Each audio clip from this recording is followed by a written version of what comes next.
세상의 첫 번째 크리스마스, 예수님 오신 날은 세상의 근원이신 예수님이 중심이 아니라 변두리, 언저리에 오신 것으로부터 시작되어집니다. 예수님은 변두리에서 일종의 마지노로서의 모습으로 이 땅에 태어나셨죠. 그래서 첫 번째 크리스마스는 화려하다기보다는 궁상맞았고, 향기롭다기보다는 냄새가 났고, 풍요롭다기보다는 초라했던 계절이 바로 크리스마스의 계절이었습니다. 자, 먼저 오늘 장소를 보더라도 변두리고 이 언저리지요. 4절과 5절을 같이 한번 보실까요? 같이 읽겠습니다.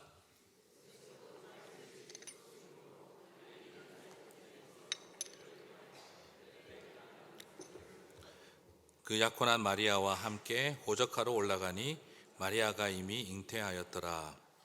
자, 요셉이라는 사람, 마리아가 살던 동네가 갈릴리 나사렛이라고 하죠.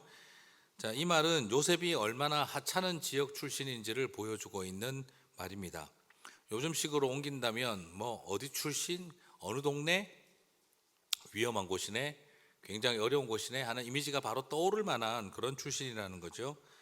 다윗의 혈통이니까 명문가처럼, 다윗 집안이니까 명문가처럼 여겨질는지 몰라도 사실은 갈릴리에 살고 있다는 말 자체가 몰락한 집안이라는 것을 뜻하고 있는 것과 같습니다. 유대인들은 갈릴리 앞에 항상 어떤 수식어를 붙였습니까? 이방의 갈릴리라고 불렀죠. 같은 유대인이지만, 같은 유대 땅이지만 유대인들은 갈릴리를 어떻게 취급했다는 겁니까? 같은 유대인으로 보지 않았다는 거죠. 그냥 이방인들이다라고 봤던 겁니다. 다시 말씀드리면 부정하고 더럽고 악하다라고 여겼던 사람들이 바로 갈릴리라는 거죠. 갈릴리 지역 안에서도 이 나사렛이라고 하는 동네는 더 그렇게 여겨졌습니다. 그래서 사람들은 말하지 않습니까? 나사렛에서 무슨 선한 것이 날 수 있겠느냐라는 표현을 사용을 했죠. 그리고 바리새인과 제사장들은 예수님 앞에다가 항상 어떤 수식어를 붙였습니까? 나사렛 예수라고 했습니다. 아주 고약하게도 하나님을 잘 믿는 사람들이 지방 출신을 가지고 사람을 굉장히 폄하하는 일에 익숙했었습니다. 바리새인들은 항상 이방의 갈릴리, 나사렛에서 무슨 선한 것이 날 수 있느냐? 나사렛 예수. 이런 세 번에 걸친 이런 표현들을 통해서 예수님은 그 집안 자체가 얼마나 하찮고 부정하고 더럽고 이방인과 같은 동네인지를 언급할 때마다 사용을 했던 것이죠. 다시 말씀드려서 예수님은 주변과 언저리에서 살아왔던 사람이었다 하는 것을 드러내고 있습니다. 그러면 사는 동네가 그렇다고 한다면 태어난 동네는 좀 다른 곳이 아닐까? 베들레헴은 어떤 곳일까? 베들레헴은 다윗의 동네라고 하니까 그래도 왕족의 고향이니 영적인 1번지와 같은 곳이 아니겠는가라고 생각이 됩니다. 하지만 비록 다윗 왕이 태어났던 곳이기도 하지만 전혀 이스라엘 역사에서는 성역화되지 못했습니다. 오히려 유대 땅 베들레헴도 성경이나 그리고 사람들의 그 시대의 묘사를 살펴보면 형편없는 땅으로 취급하고 있는 것을 볼 수가 있습니다. 다윗의 동네는 그래서 위대함을 상징하기보다는 미약함을 상징합니다. 베들레헴에서 메시아가 나셨다는 말은 어떤 느낌이 똑같으냐 그러면 개천에서 용났다는 말과 별 차이가 없는 말입니다. 자, 미가서 5장 2절을 한번 보실까요? 같이 읽겠습니다. 베들레헴 에브라다야, 너는 유다 족속 중에 작을지라도 이스라엘을 다스릴 자가 내게서 내게로 나올 것이라. 자, 일단 유다 족속 베들레헴에 대해서 묘사는 유다 족속 중에 작을지라도라고 표현이 되어 있죠. 여기서 쓰여진 작다라는 말은 사전적으로 살펴보게 되면 가장 어리다, 가장 의미나 가치에 있어서 주변부로 밀려나 있다, 또 다르게는 열등한 존재다라는 뜻을 가지고 있어요. 미성숙하고 어리고 주변부로 밀려나 있고 그리고 열등한 것, 이것이 여기에 쓰여져 있는 표현입니다.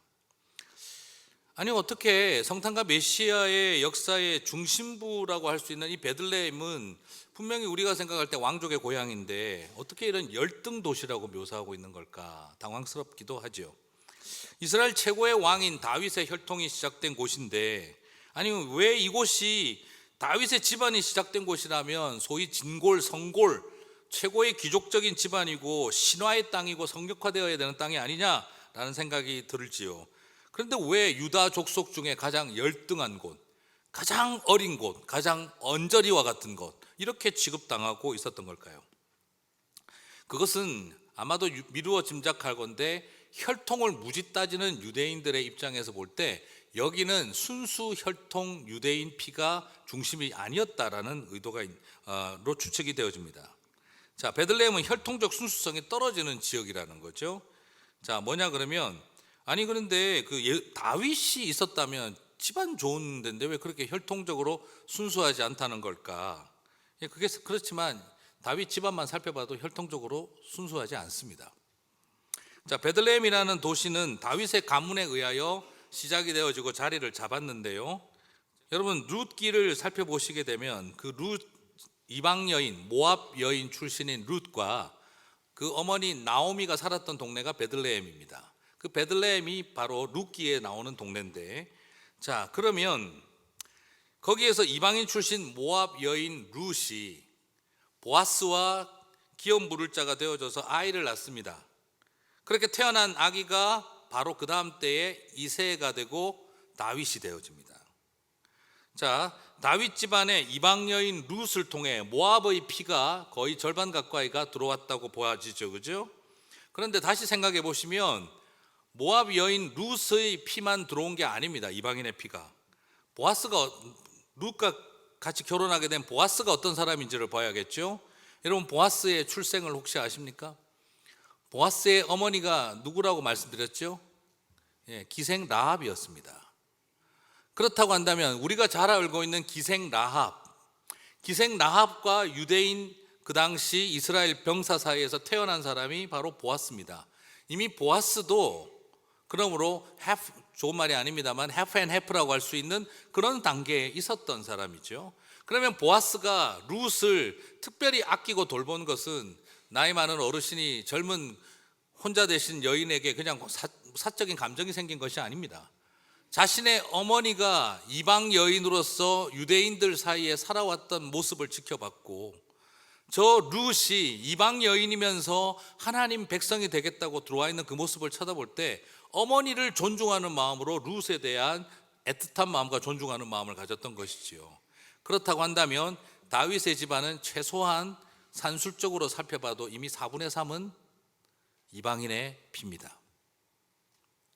이새는 다윗이 태어났었을 때 일반 유대인들하고는 얼굴 모양이 달랐을 수도 있습니다. 그래서 사무엘 선지자가 이새의 집을 방문했었을 때 다윗을 나가 있으라고 했던 것은 어쩌면 그의 외모가 좀 눈에 띄는 다른 모양이었을 가능성이 높다라고 평가를 할 수 있는 것이지요. 결국 여기서 살펴볼 수 있는 것은 뭐냐면, 이미 우리가 알고 있는 다윗이라고 하는 왕이 혈통적으로는 피의 순수성을 무지하게도 따지는 유대인들의 입장에서 볼 때는 4분의 3은 이방인의 피라는 것입니다. 그런데 그것이 다가 아니에요. 룻기는 이것만으로 끝나지 않습니다. 룻기는 그렇게 태어난 이새의 집안을 설명하면서 보아스의 윗대가 누군지를 설명을 해줍니다. 누구라고 설명하고 있습니까? 베레스라고 가르칩니다. 물론 직계는 아니지만 베레스라고 말합니다. 베레스가 누굽니까? 베레스는 야곱의 아들 중 유다가 이방 여인 며느리 다말 사이에서 태어난 쌍둥이 중에 하나입니다. 다시 말씀드리면 거의 이 정도 같으면 4분의 3이 아니라 5분의 4가 이방인의 피로 가득 차 있다라고 해도 과언이 아닐 정도입니다. 자, 이처럼 예수님은 유대인들의 전통적인 시각에서 볼 때는 가장 피가 더러운 동네 출신이었고 집안 출신이었다는 걸 볼 수가 있다는 거죠. 여기서 우리가 볼 수 있는 놀라운 도전은 바로 뭡니까?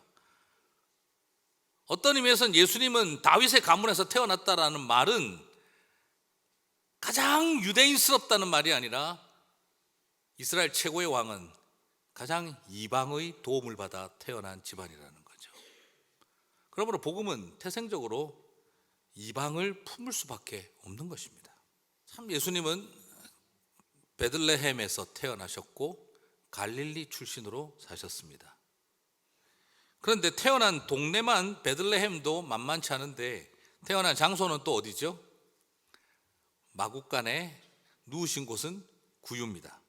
예수님은 하늘 보자 영광을 버리고 이 땅에 오셨는데 베들레헴이라고 있는 동네에 태어나셔서 갈릴리라고 하는 동네에서 자라시고 태어난 곳도 마국간, 누운 곳도 구유. 낮아지고 하늘 보자 영광 버리고 이 땅에 사람의 몸을 입고 오셨다는 말 자체도 낮은데, 내려오신 김에 기왕 내려가는 거 낮아짐의 끝판왕처럼 밑바닥까지 내려가셨다는 것을 발견하게 됩니다. 예수님은 예루살렘이라고 하는 영적 1번지를 선택하지 않았습니다.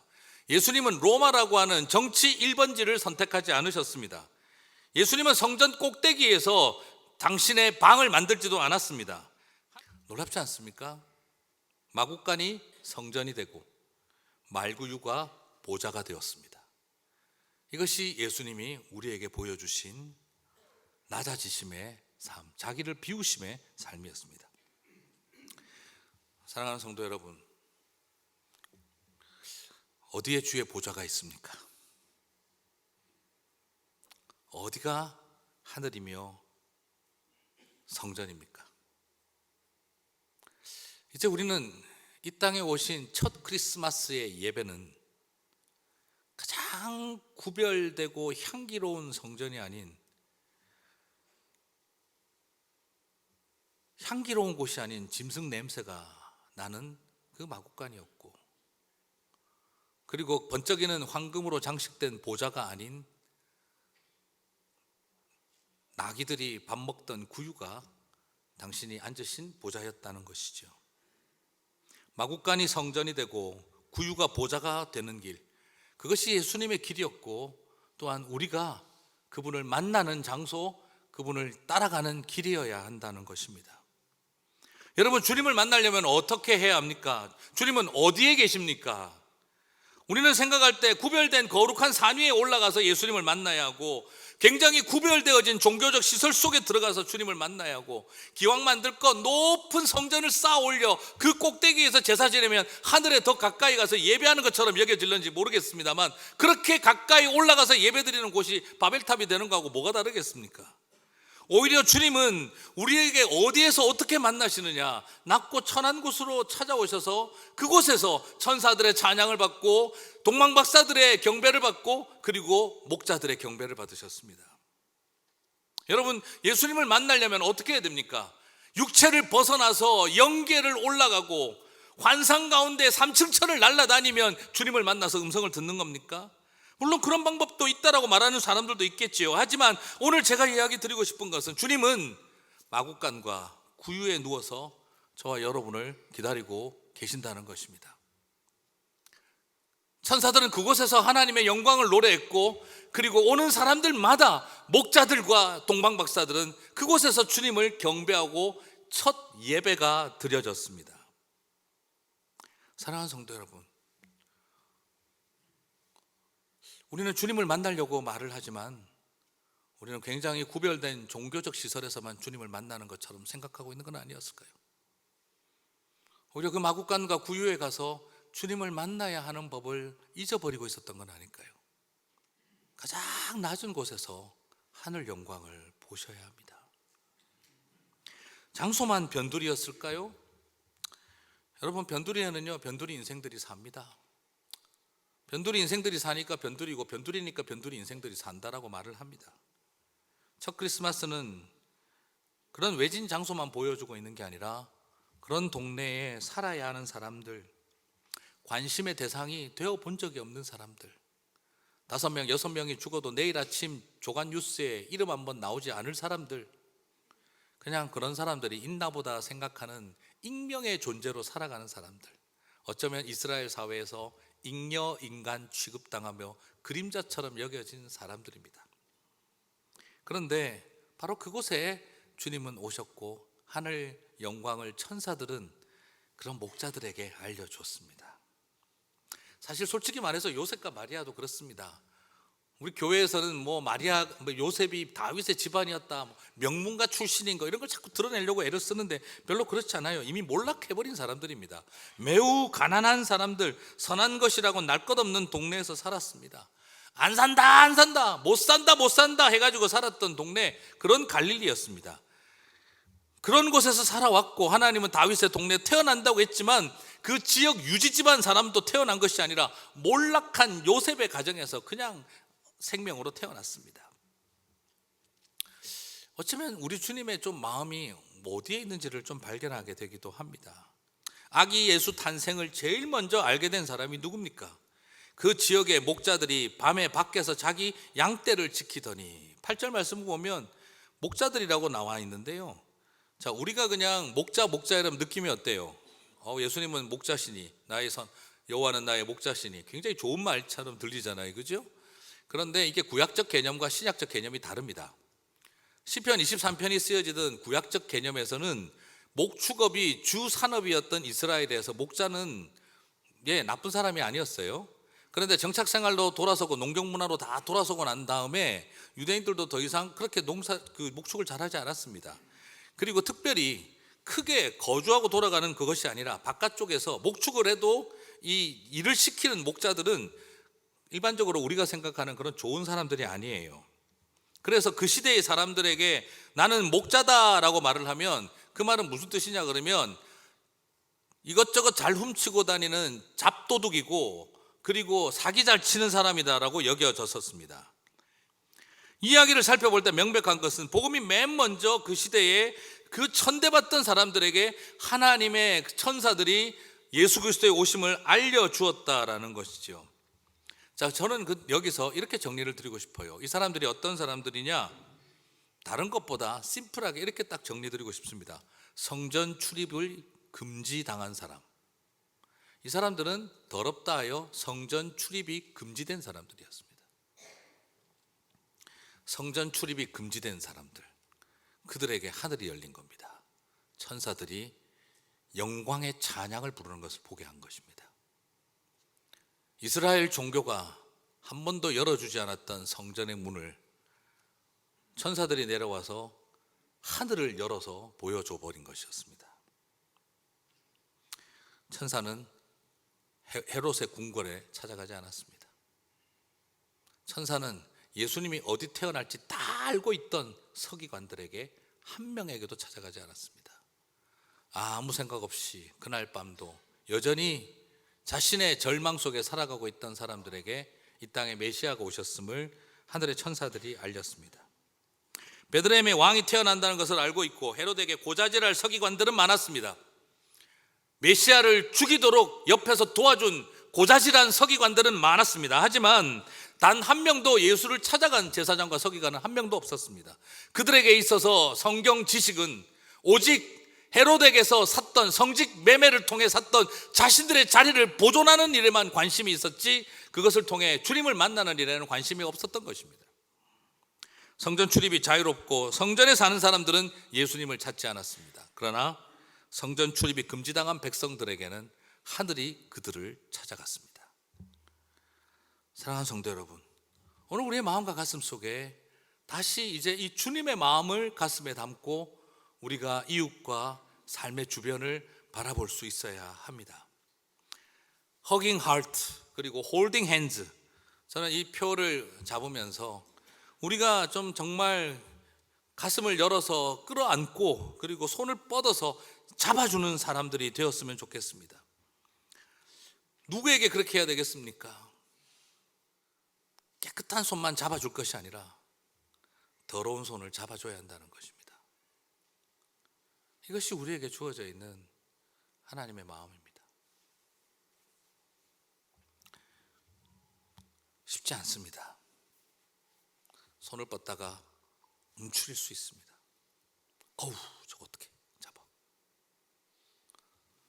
팔을 벌렸다가 어우, 어떻게 저걸 안어 밀어낼 수 있습니다.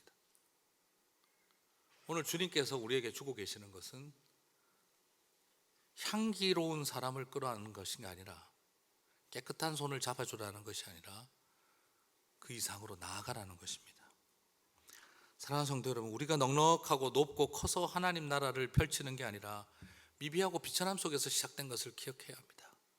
하나님은 그 마음으로 우리에게 다가오셨고 우리는 똑같이 그렇게 품에 안고 잡아야 합니다. 자꾸 미약해도 됩니다.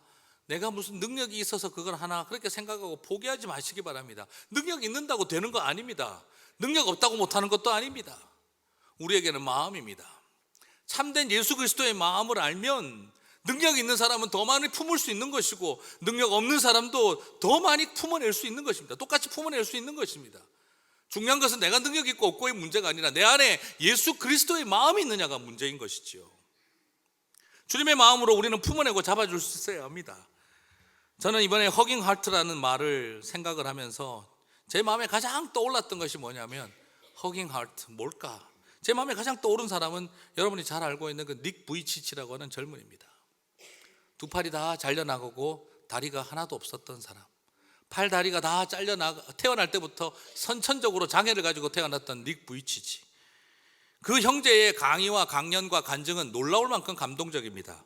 그런데 그 형제가 간증을 하고 강연을 하고 나면 우리가 생각할 때 절대 하지 않을 것 같은 일을 꼭 맨 마지막에 합니다. 그런 적당히 높은 단상 위에 저 자리에 그 위에 올라서서 자신의 강연과 간증을 듣고 나오는 사람들을 향해서 허그를 합니다. 수많은 사람들이 와서 당황합니다. 내가 이 사람들을 허그해주고 싶다. 아니 팔이 없는데 어떻게 허그를 할 수 있나? 그 간증을 듣고 강연을 들었던 많은 젊은이들이 나와서 그를 끌어안고 깊은 은혜 속에 나아가는 것을 보게 됩니다. 저는 그것을 통해 그때 발견하고 느낀 것이 있습니다. 세상을 안아주고 끌어안아 주려면 얼마나 능력 있는 팔이 있어야 하고 넓은 품이 있느냐가 중요한 것이 아닙니다. 여러분, 이 세상의 가장 큰 위로는 능력의 팔이 아니라 실패한 팔로 세상을 안아줄 때 내 안에 강력한 팔로가 아니라 선천적으로 팔도 없이 태어난 사람이 우리를 품어줄 때 더 큰 위로와 능력이 임하는 것을 볼 수 있어야 합니다. 여러분 아십니까? 팔이 커서 안아주는 품이 넓은 것이 아니라 팔이 없기 때문에 안아주는 품이 더 넓은 것입니다. 우리는 내가 가진 능력으로 끌어안아 주려고 하지만 내 안에 가장 깊은 절망이 온 세상을 더 크게 끌어안게 만드는 것입니다.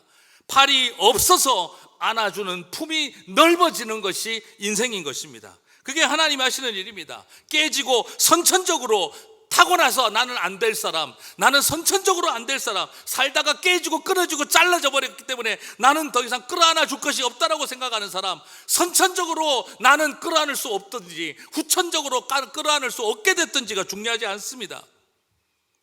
끌어안아 줄 팔이 없기 때문에 우리는 더 넓은 품으로 끌어안을 수 있는 것입니다. 내가 얼마나 대단한 것을 가지고 있느냐를 통해 세상을 끌어안는 것이 아니라 여러분의 실패와 두려움, 근본적으로 타고날 때부터 잘못됐다고 여겨져 왔던 것이 그게 온 세상을 끌어안을 이유가 되는 것입니다. 여러분 그 은혜를 바라보시게 되기를 주님의 이름으로 축복합니다. 홀딩 핸즈는, 허깅 하트는 바로 없는 팔로 더 넓은 품을 만드는 것이고, 홀딩 핸즈는 바닥에 구르면서 질질 끌고 가는 홀딩 핸즈가 아니라 그 바닥에서 잡아준 손이 홀딩 핸즈입니다. 사랑하는 성도 여러분, 이런 마음으로 우리 허깅하고 홀딩하면 안 될까요? 주님께서 우리에게 그렇게 해주시지 않았었습니까? 예전에 한 활동가에게 제가 들었던 말입니다. 환경 오염으로 죽어가는 동물을 보면서 눈물 흘리는 사람은 많습니다. 전쟁으로 죽어가는 아이들, 기아로 쓰러져가는 아이들을 보면 눈물 흘리는 사람들이 많습니다. 아프리카에서 많은 여자아이들이 성노예로 팔려가고 소년 병사로 팔려가는 모습을 바라보며 눈물 흘리는 사람들이 많습니다. 하루 종일 집안에서 밖에도 못 나가는 장애인 자녀를 죽는 날까지 돌보며 살아가는 부모의 이야기를 보며 눈물 흘리는 사람도 많습니다. 하지만 땀 흘리는 사람은 많지 않습니다. 우리는 지금 눈물 흘릴 사람보다 눈물 닦아줄 사람이 필요하고, 눈물 흘릴 사람보다 같이 땀 흘려줄 사람이 필요합니다. 저는 그 메시지가 굉장한 충격이었고 도전이었습니다.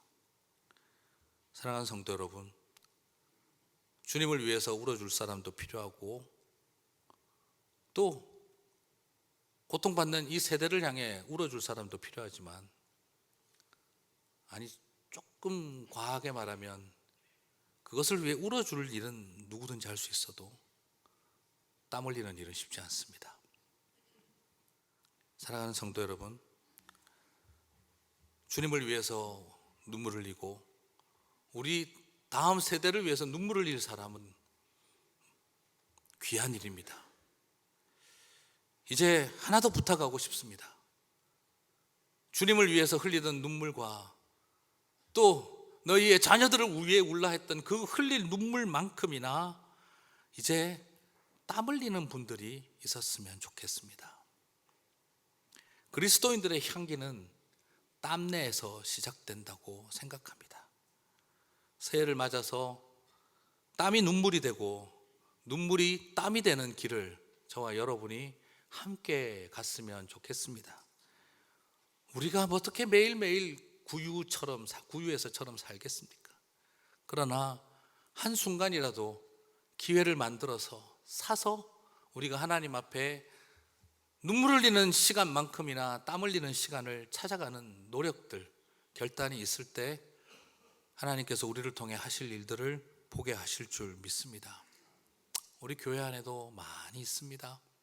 봉사하는 일부터 우리 히스드림 장애인 부서와 교육 부서와 또 노숙인 사역과 수요일마다 또 한 달에 한 번씩 나아가는 사역, 또 파킹장, 여러 가지 모양으로 섬김의 자리들이 많이 필요합니다. 사반나로 섬기시는 자매님들, 그 귀한 일에 하나님 매주 매일은 못해도 우리에게 그런 기회를 주어질 때마다 하나님 땀 흘리는 저희들 되게 도와주십시오.